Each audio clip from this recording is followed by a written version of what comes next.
ત્રણ રાશિના જાતકો રહેજો સાવધાન, કારણ કે આ રાશિના જાતકો ઉપર ખતરો મંડરાઈ રહ્યું છે, એટલા માટે રહેજો સાવધાન. રાહુ, મંગળ અને બુધ ત્રિગ્રહી યોગ બની રહ્યા છે, એના કારણે આ ત્રણ રાશિના જાતકો લોકો માટે ખતરો વધી જાય છે.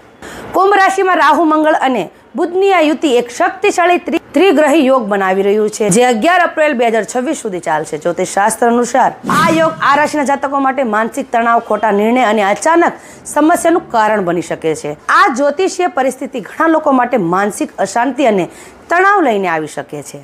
તો કયા છે આ ત્રણ રાશિના જાતકો જે આ સમય દરમિયાન સૌથી વધુ એમને સાવધાન રહેવાની જરૂર છે? તો ચાલો જણાવી દઉં.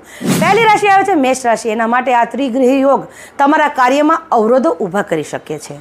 વ્યવસાયમાં ખર્ચા અચાનક વધારો થઈ શકે છે, જે પરિવારમાં પણ નાની નાની બાબતોમાં ઝઘડો થઈ શકે છે. બીજી રાશિ આવે છે કર્ક રાશિ. કર્ક રાશિના જાતકો માટે આ સમય સખ્ત મહેનતવાળું છે, છતાં એમને પરિણામમાં વિલંબ થઈ શકે છે, જેનાથી માનસિક તણાવ અને ચિંતા વધી શકે છે. આ સમય દરમિયાન કોઈ પણ નવા રોકાણ અથવા વ્યવસાયિક ભાગીદારીના કામ ભૂલીને પણ નહીં કરતા. ત્રીજી રાશિ આવે છે વૃશ્ચિક રાશિ. વૃશ્ચિક રાશિના જાતકો માટે પડકારોજનક રહેશે. નાણાકીય નિર્ણય સાથે જોખમ લેવાનું મોંઘું સાબિત થઈ શકે છે. ઘરમાં પણ તણાવ પેદા થઈ શકે છે. સ્વયં અને સકારાત્મક દ્રષ્ટિકોણ જોવા મળે છે.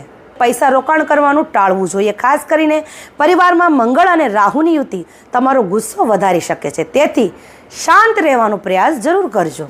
તો આ ત્રણ રાશિના જાતકો ઉપર ખતરો મંડરાઈ રહ્યો છે, એના માટે સાવધાની જરૂર વર્તજો. અને આ રાશિના જાતકોને વિડીયો શેર કરવાનું ભૂલતા નહીં. અને તમારી આમાંથી કોઈ પણ રાશિ આવતી હોય તો કમેન્ટમાં જરૂર જણાવી દેજો. અને તમારે જો તમારી કુંડલી વિશે જાણવું હોય તો આ નંબર ઉપર મને કોન્ટેક્ટ કરીને જાણી શકો છો. અને અંતમાં જય માતાજી જરૂર લખી દેજો.